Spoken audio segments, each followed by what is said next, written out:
Okay, so immediately, how a lot of times how this starts for me is it starts by showing me colors, even as I'm yet setting the container. And so I'm getting full on beautiful, beautiful different shades of purple.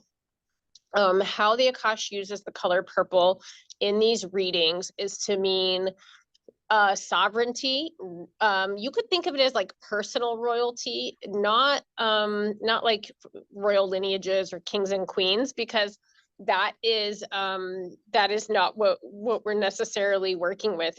It's purple as the color of personal power and coming into the fullness of your own autonomous free will and sovereignty. And for you, this has had a lot to do, like what I'm being shown is, in particular, being a free will, sovereign, autonomous woman, not just a person. So there's probably been lots of attempts in your life and in other lives that you have experienced in which sometimes well-meaning groups or individuals, especially men, tried to protect you, but it wound up stifling you. And then of course there's always others, whether they're well-meaning or not, who wind up doing a lot of womb area siphoning, so siphoning a lot of life force energy. And I feel like the Akash is showing me within the last 8 years you have had significant shifting in coming into the fullness of your own power and sovereignty and boundary placing. I don't know if you have children. What's coming up is there was likely not just a spouse or a romantic partner. I'm feeling like you've had to set boundaries with somebody that I'm seeing as a son, whether that was like a son in this life or in another close life in which these timelines might be converging. I'm not totally sure.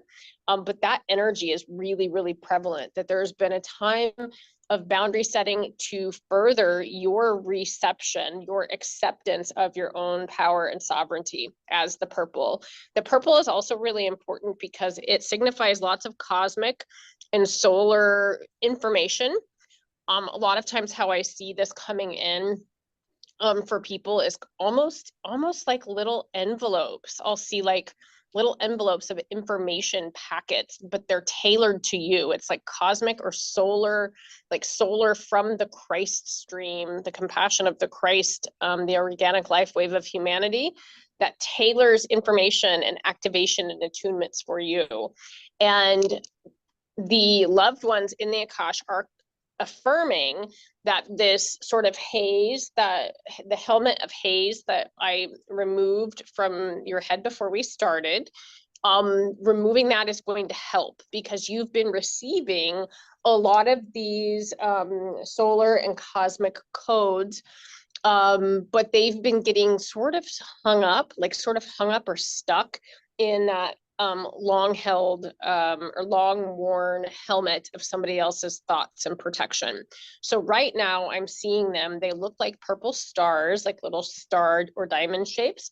And they are now gently, now that we've removed that, entering into your energetic biofield, and sort of most of them do need to come in through the soul star or the mental realm, and then they will kind of trickle down or be absorbed as need be throughout the body. So that's really, really interesting.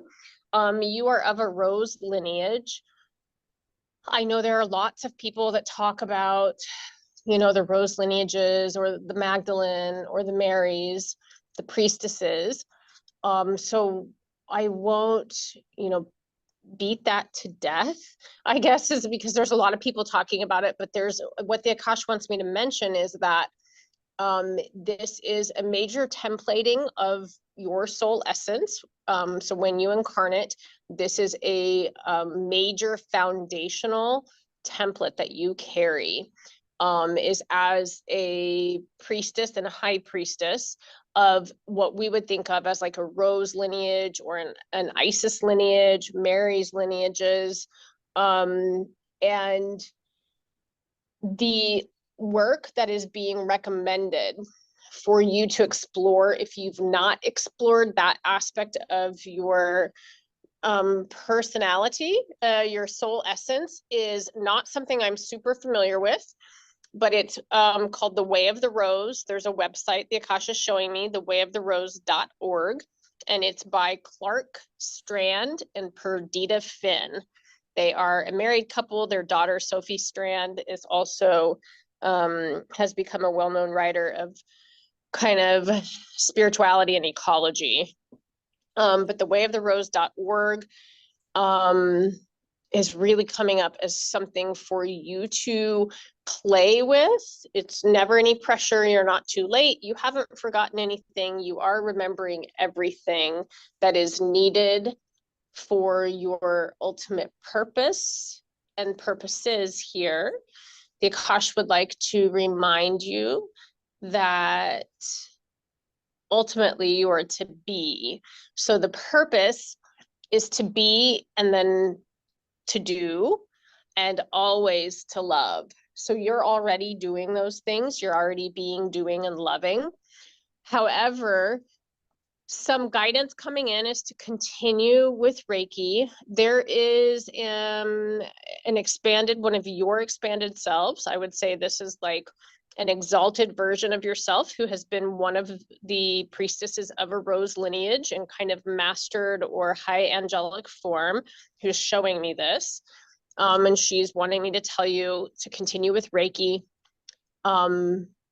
Is in alignment as long as you're enjoying it and it feels like it's a good use of your time and energy, and it's something you can see incorporating into your life on whatever level is comfortable to you, whether or not you decide to ultimately offer like sessions, or it's just something you do for you and loved ones. As long as it feels good to you to be doing it, it is worth the time and the energy.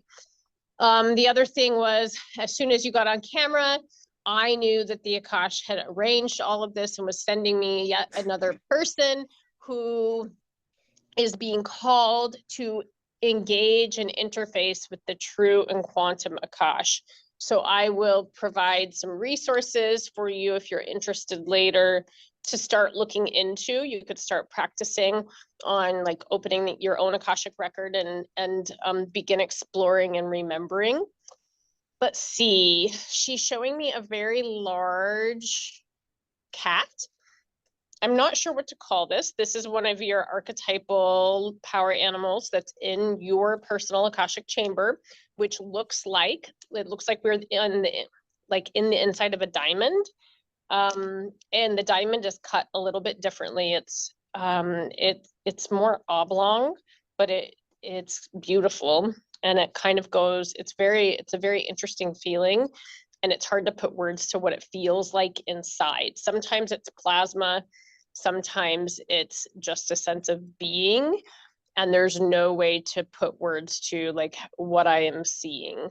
But a large cat, kind of golden, a cross between a lioness.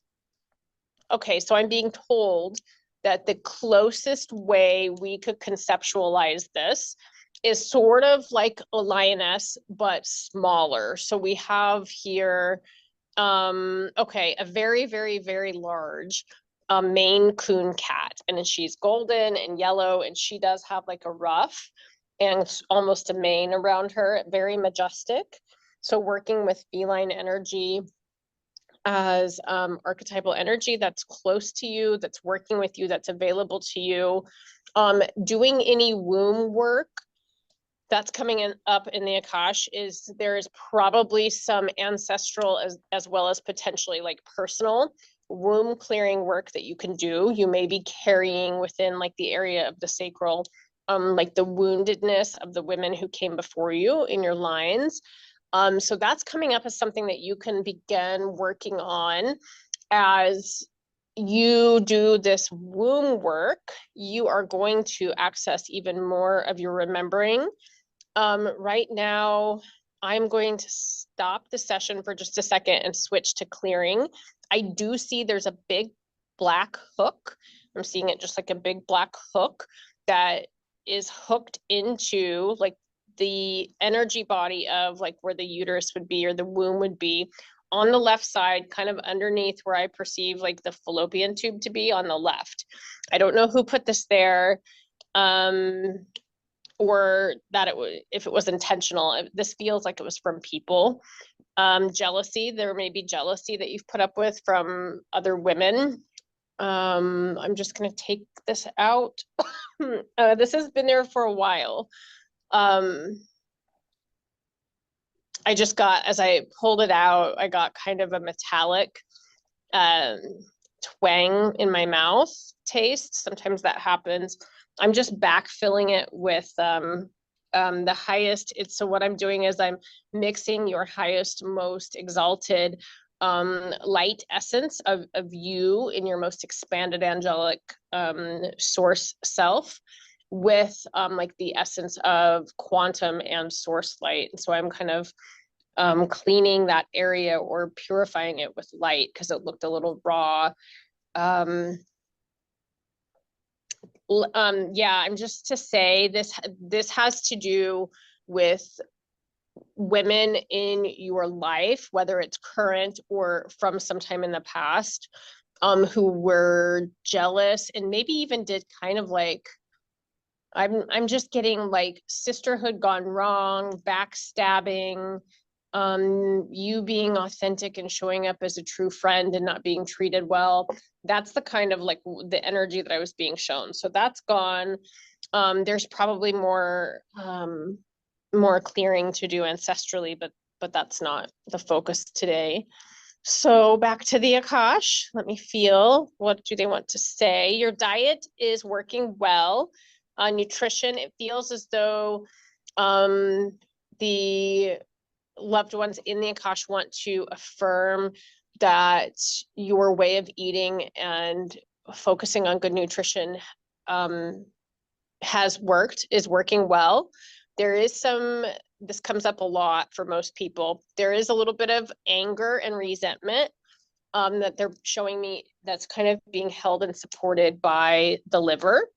A lot of times liver and gallbladder will sort of be the first, or they'll be the areas of the body that wind up supporting anger that we haven't been able to fully put words to, acknowledge, and release. So milk thistle is an herb that comes up all the time. She's always in the Akash. So if you're familiar with milk thistle, I would recommend gentle doses of milk thistle if you're not allergic to plants in the Asteraceae family, which is the daisy family. While you begin, like, so part of your process as you continue with Reiki and maybe looking into the Akashic records and understanding that you're already living your purpose, you're already doing it. You're being a beacon of love and a beacon of true light, not false light, the truest light expression. But be very gentle with yourself as you begin. I'm seeing, they're showing me like kind of layers of repressed anger that was all justified. This feels familial. It feels maybe a former partner. There may be, if you've been divorced or had a long-term partnership at some point before now, it feels like there may be some stuff related to that that's ready to go, that's been being held in the body. Let me see. I'm just gonna scan a few more times. Getting in touch with the 9D, and sometimes I hesitate to use some of these words because, do we really understand what dimension and density are? And I'm not sure, but the Akash works with me using language that most of us can somewhat conceptualize.